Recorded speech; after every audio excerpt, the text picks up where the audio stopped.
Let's grow joy with Serbajadi. Today we have fertilizer that's specially formulated for your citrus plant. Let's have a look. This is high quality organic fertilizer. Firstly, loose up the soil structure using trowel. Then take the citrus fertilizer. Slowly put the citrus fertilizer at the soil parts that you have dig a little bit. Repeat the same procedure and make sure you give fertilizer all around the plant. Once you have finished, cover the fertilizer with soil.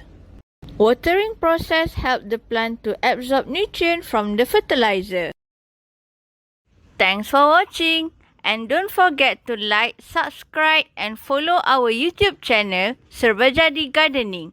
Always think gardening, think Serbajadi, grow joy.